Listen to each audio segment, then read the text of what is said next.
This is way better than we thought for the New York Jets, as there has been a lot of discourse surrounding the team and how things are much different now with Aaron Glenn at the helm. Meanwhile, we have a genuine quarterback battle going on at one Jets drive between two very exciting players as well, and we are going to break all of this down. What's up, guys? Welcome back to Jets Digest. It's Chris here, and we're going to jump right into things as always. And look, guys, if you're part of that 69% that's not subscribed to Jets Digest, what are you doing, man? This is the place for all New York Jets content.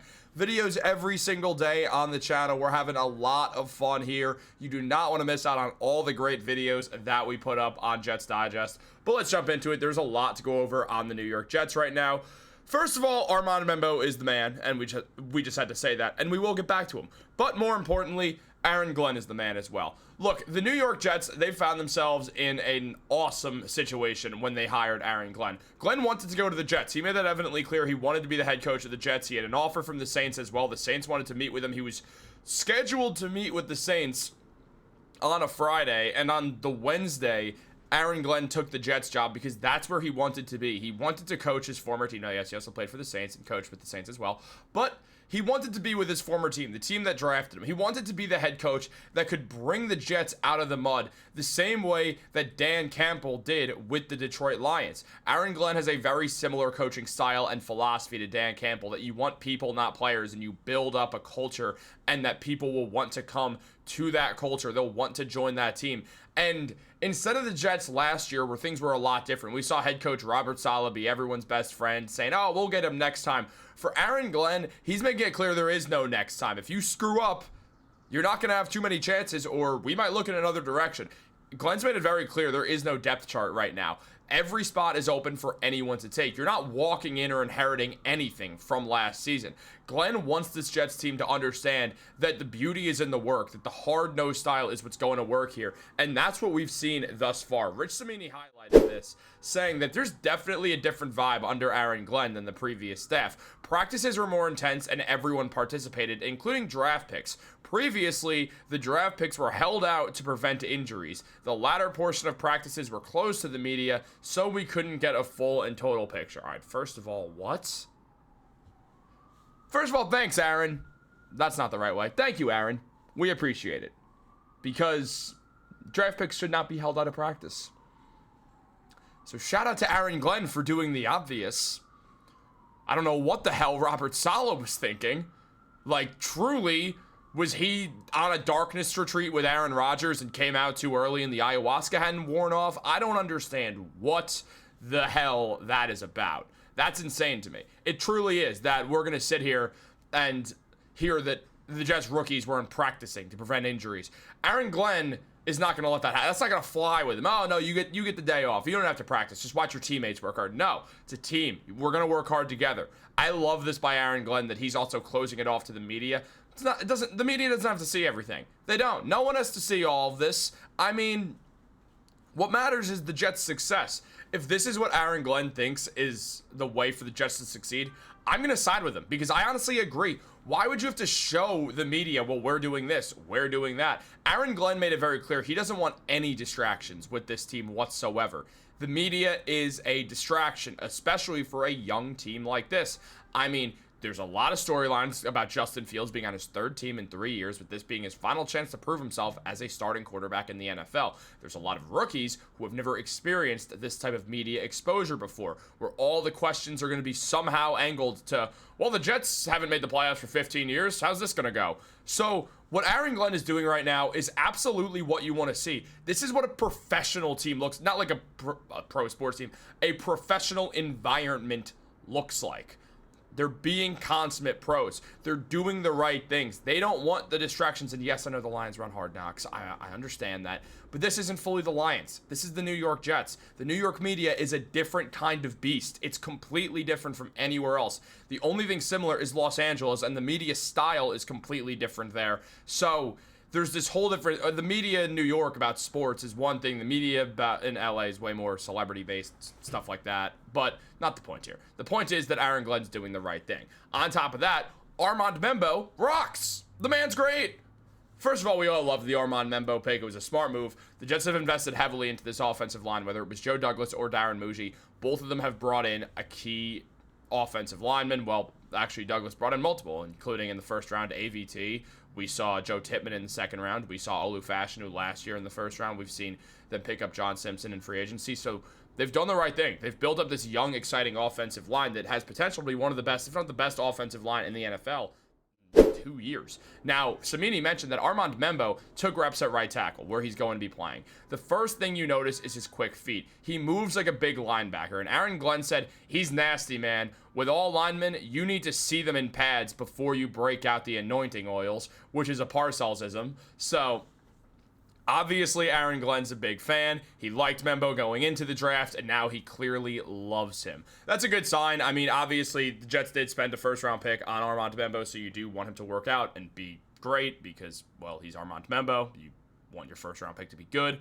I think enough said there. Let's talk about this quarterback battle, guys, because there is a quarterback battle going on between two guys who I just showed right here, and it's very interesting. Brady Cook and Adrien Martinez, they're battling for a spot on this New York Jets team, and Samini broke it down saying Adrien Martinez and Brady Cook split the quarterback reps. Martinez is ahead of Cook, as you'd expect. Cook moves well, though. Tough to evaluate throwing today, as there was very windy conditions going on with the New York Jets. So there's that.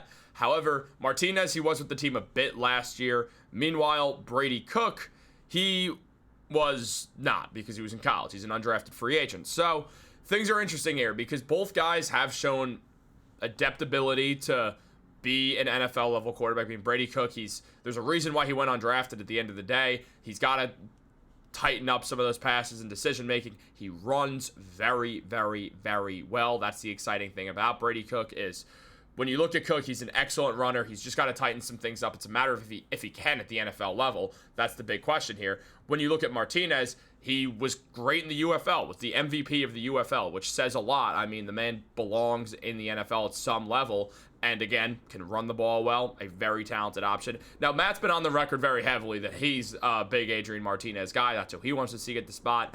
I don't have an opinion yet. I'm liking both of the looks of these guys. I mean, you look at Martinez in the UFL, and the man played in 10 games where he had 134 completions and 229 attempts. That's 58.5%. Had 1,748 yards with 15 touchdowns and 3 interceptions. Again, the UFL is a lot different than the NFL. So, yes, these are not great NFL numbers, but one, there's only 10 games, and two, it's just a completely different game. He also had 3 rushing touchdowns. He rushed 54 times for 528 yards.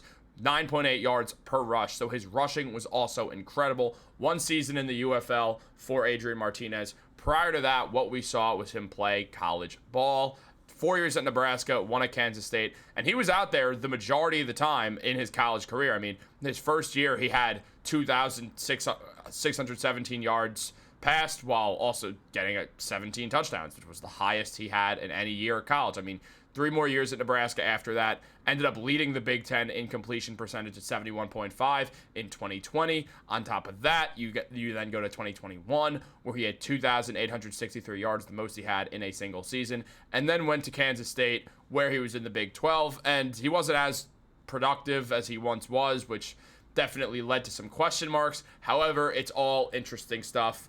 And you consider Martinez as a guy, when he came to the UFL and did very, very well, it does make people interested. Now, you look at Brady Cook, 5 years at Missouri in the SEC, the highest level of college football there is. Now, Cook, he started for 3 years. From 2022 to 2024, Brady Cook was starting at Missouri. He got better in his 2023 year. That was the best year of his college career. He had 21 touchdowns thrown compared to 14 and 11 in his 2 other starting years. He had 244 completions for 369 attempts. Man was good. He was accurate. 66% is solid. Got 255 yards per game in that first senior season, we could call it. And then he kind of took a step back in 2024, which definitely impacted him a little bit. But it is interesting to see how these guys end up going about playing each other and fighting for this role. But I'm curious, who do you guys think is going to win? Who's going to be that final quarterback on that Jet spot? As we know, you do get that third spot, the non-roster quarterback position, in case both of your quarterbacks go down. We know that Justin Fields is starting. We know that Tyrod Taylor is the backup. But Martinez and Cook are both guys who, one of them gets that spot, the other one probably ends up on the practice squad, if we're being honest. and it's probably, in my opinion, going to be Martinez who wins it. But we look at this could get interesting very quickly. Remember, Justin Fields is not a lock to be great. There's a world where Justin can't do it, where he can't perform, and the Jets end up benching him. Would they bench him for Tyrod? Almost certainly. But Tyrod Taylor's an older guy. There's a world where the Jets decide, what if we take a chance on Adrien Martinez or Brady Cook? We have 4 wins. It's November. We're not making the playoffs.